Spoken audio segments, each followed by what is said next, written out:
Като цяло в последните 7 мача моряците са отбора, който е фактор в този двубой между Черноморе и Славия. Началото е дадено с първо нападение за домакините. Людовик Суарес обаче трябва да внимава. Суарес. Дълго подаване към Радослав Кирилов. Вече в наказателното поле търси подаване. Има ли как Галин Иванов да завърши? Направи го, но Босанчич изчиства. Първа атака и за Славия.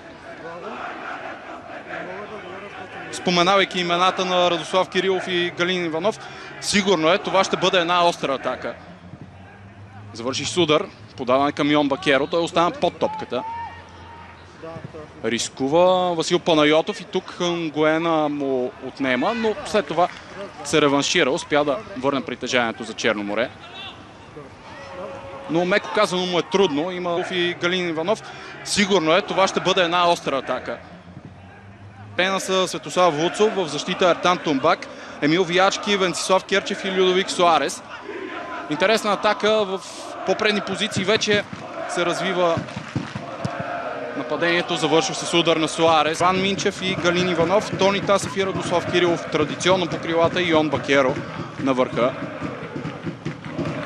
Хипотетично можеше да говорим за попадение от страна на Галин Иванов, а при сигнал то щеше да бъде отменено. Сега Златев, или по-точно казано, нямаше да бъде зачетено.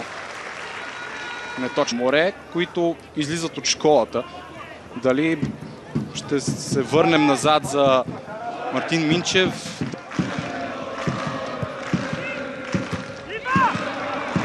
По-сериозно притежание за Черноморе. Тук е открадната топката, възможност пред Мазир Сола. Ударът му не е точен. Но подобна грешка може да бъде наказана. Трябва да внимават гостите за такива неизпипани подавания.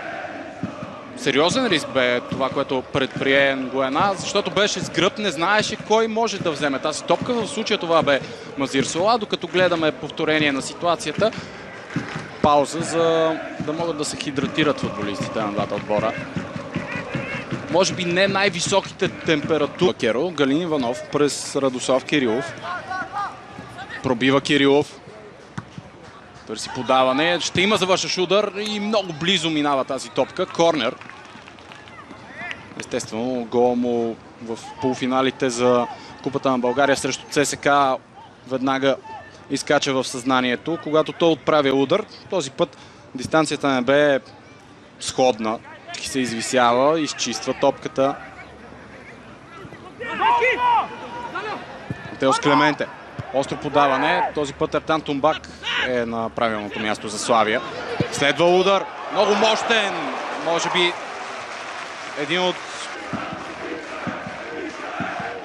Първо центрирането. Ертан Тумбак изчисти, но топката стигна до Мазир Сола. Всъщност това трябва да е Николай Златев. Да продължава. Нищо нередно.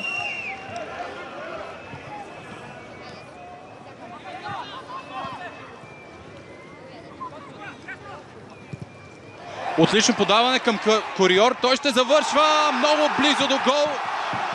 И Черноморе повежда. Топката е минала гол линията. Матиас Кориор с попадение, даващо преднина на Черноморе.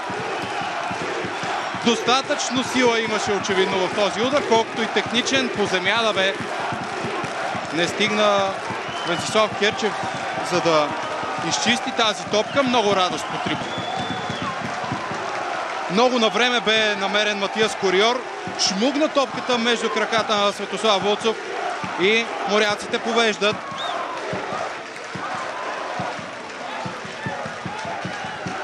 Ако трябва да бъдем по-конкретни, това бе първият точен удар за Черноморе. Не, че бройката на изстрелите по посока вратата на Светослав Вуцов бе малка. Домакините и през първата част имаха една идея. Забави се с завършващия удар, след това опцията му беше паса. За късмет на Славия това не доведе до нещо чак толкова опасно. Мазир Сола търси ново подаване. Клементе. Ще се стигне ли до завършващ удар? Тук имаше удар в ръката, сякаш. Не се нагървам още с прогноза за Дуспа. Може би не се видя напълно. Най-малкото корнер за Черноморе.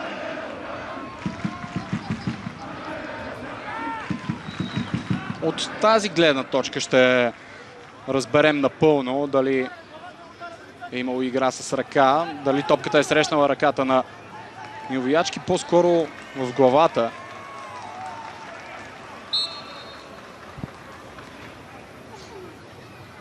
Черноморе продължава с натиск. Интелигентно Галин Иванов пропусна. Радослав Кирилов. Завършва Кирилов. Спасяване на Иван Дилгеров. Отново е на позиция Иван Дилгеров.